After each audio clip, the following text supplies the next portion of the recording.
एक सीरियस सवाल पूछता हूँ। आज की यूथ अपनी ज़िंदगी जी रही है या सिर्फ दिखावा कर रही है? Branded shoes, latest iPhones, luxury lifestyle और लोन कल्चर, हर चीज़ बस एक शो ऑफ कंपटीशन बन गई है।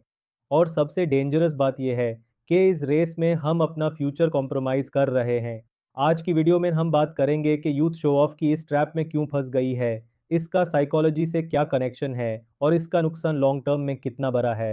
सबसे पहले बात करते हैं कि ये दिखावा कल्चर आया कहाँ से। पहले के ज़माने में यूथ अपना पैशन फॉलो करती थी, स्किल्स सीखती थी, फैमिली सपोर्ट करती थी। आज की यूथ इंस्टाग्राम और टिकटॉक की दुनिया में जी रही है। हर जगह एक ही चीज़ प्रमोट हो रही है, लाइफस्टाइल। कौन सा फ़ोन यूज़ करते हो, कौन से स्नीकर्स पहने हो, कहाँ घूमने गए हो। मतलब आइडेंटिटी अब स्किल्स और कैरेक्टर से नहीं बल्कि ब्रांड्स और लग्जरी से बनती है। यही वजह है कि मिडिल क्लास का बंदा भी लोन उठाकर आईफोन लेना चाह रहा है, ब्रांडेड शूज़ खरीदना चाह रहा है ताकि सोसाइटी में कूल लगे। और दोस्तों, असली प्रॉब्लम यही है, हम अपनी असली वर्थ भूल गए हैं।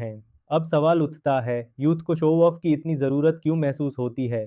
साइकोलॉजी के मुताबिक तीन बड़ी वजहें हैं। पहला है वैलिडेशन की भूख। हमें लगता है कि अगर लोग हमारे लाइफस्टाइल को एडमायर करेंगे तो हम वैल्यूबल हैं, मतलब सेल्फ वर्थ इक्वल्स लाइक्स और कमेंट्स। दूसरा है पीयर प्रेशर। अगर क्लास के सब लोग ब्रांडेड पहने हैं और आप सिंपल हो तो ऑटोमेटिकली आपको आउटसाइडर फील करवाया जाता है। और तीसरा है इनसिक्योरिटी। जितना बंदा अंदर से इनसिक्योर होता है उतना ज़्यादा वो बाहर दिखावा करता है। सिंपल लैंग्वेज में, हम अपने अंदर के खालीपन को ब्रांड्स और लाइफस्टाइल के लेबल से कवर करने की कोशिश करते हैं। लेकिन अगर हम रियलिटी चेक ले ले, देन शो ऑफ कल्चर सिर्फ पैसा बर्बाद नहीं करता, यह आपकी पूरी लाइफ डायरेक्शन को खराब करता है। जेजी लोन कल्चर बढ़ता है, बैंक से लोन लेना या पेमेंट्स पे चीज लेना नॉर्मल बन गया है। मतलब फ्यूचर की इनकम आज के शो ऑफ में खत्म। इसी तरह इन्वेस्टमेंट खत्म हो रही है। जो पैसा सेल्फ एजुकेशन, स्किल बिल्डिंग या छोटा बिजनेस में लगना चाहिए वो लाइफस्टाइल पे वेस्ट हो जाता है और मेंटल स्ट्रेस भी बढ़ रहा है। जब आपके पास पैसा कम हो और लाइफस्टाइल मेंटेन करने का प्रेशर ज्यादा हो, डिप्रेशन और फ्रस्ट्रेशन बढ़ जाती है। आपने देखा होगा कि आजकल बहुत सारे यूथ इंस्टॉलमेंट्स पे फोन ले लेते हैं लेकिन एक ऑनलाइन कोर्स या स्किल के लिए पैसा देने में सोचते हैं। यही माइंडसेट हमें बर्बाद कर रहा है।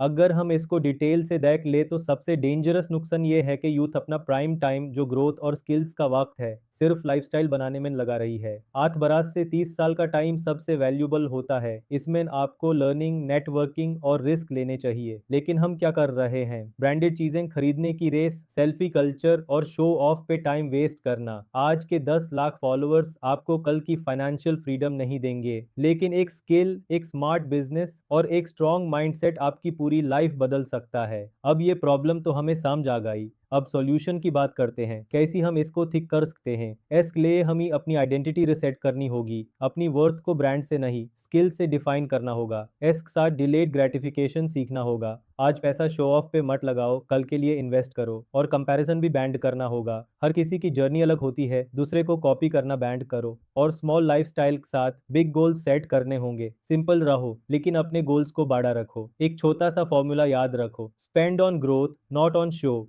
ये ही फॉर्मूला यूथ को असली सक्सेस तक ले जा सकता है। तो दोस्तों, असली बात यह है कि शो ऑफ का ये कल्चर सिर्फ टेम्पोररी हैप्पीनेस देता है लेकिन परमानेंट स्ट्रेस और लॉस क्रिएट करता है। अगर आप अपनी लाइफ को सिर्फ ब्रांड्स और लाइक्स के आसपास घुमाते रहोगे तो आपकी असली पोटेंशियल कभी बाहर नहीं आएगी। आपको क्या लगता है, यूथ शो ऑफ कल्चर से कब निकलेगी? अपना ओपिनियन कमेंट्स में ज़रूर लिखो। और अगर आपको ये वीडियो पसंद आई हो तो चैनल सब्सक्राइब करना ना भूलना, क्योंकि मैं और भी रियलिटी बेस्ड और प्रॉब्लम सॉल्विंग कंटेंट लेकर आता हूँ, स्पेशली पाकिस्तान और इंडिया के यूथ के लिए।